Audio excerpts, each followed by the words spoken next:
তো সমগ্র পশ্চিমবঙ্গবাসীকে অভিনন্দন জানাই। এত সুন্দর একটা জয় আমরা পেয়েছি।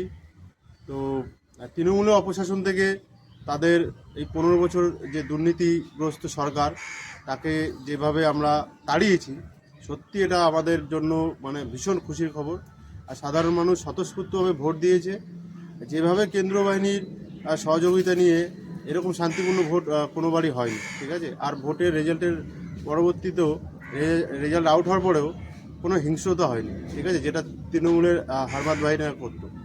তো সেক্ষেত্রে সবাইকে শুভেচ্ছা জানাই, যারা ভোট দিয়েছেন আর যারা দেননি।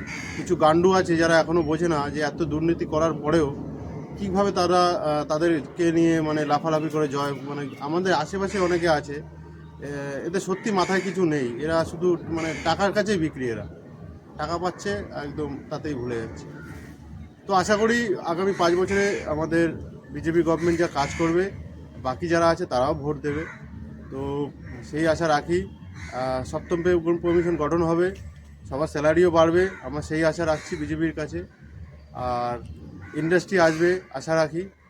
তো সমগ্রভাবে কাজ হবে, বর্ডার আরও স্ট্রং হবে। আমাদের বাংলাদেশ বর্ডার আমাদের দেশের জন্য সত্যি খুব খারাপ একটা মানে খতরনাক জায়গা যাকে বলে, ঠিক আছে। যত ইলিগাল অ্যাক্টিভিটি বাংলাদেশ থেকে বর্ডারেই হয় আমাদের। তো সেই জায়গাটাও আমার দৃঢ় বিশ্বাস যে ওটা আগে ঠিক করবে, ঠিক আছে। আর যত বাংলাদেশের ইমিগ্রেন্ট আছে এখানে, ঠিক আছে, এরকম জামাত অনেক জামাতে ইসলামরা এখানে ভরে রয়েছে। তো তাদেরকে তাড়ানো উচিত আগে।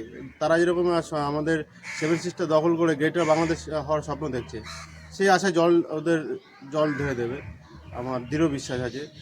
আর হ্যাপি, আমরা খুব হ্যাপি। জয় শ্রীরাম।